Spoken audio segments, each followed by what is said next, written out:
You ask Tiger to solve. This deals with linear equations with one unknown. The final result is x equals 11.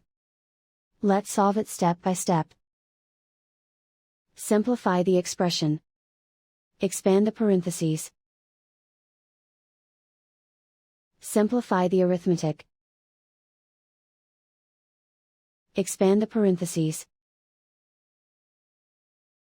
Simplify the arithmetic. Group all constants on the right side of the equation. Add 24 to both sides. Simplify the arithmetic.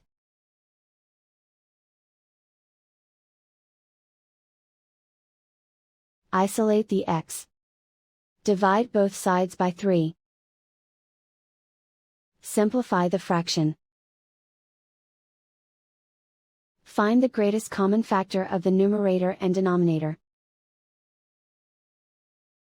Factor out and cancel the greatest common factor.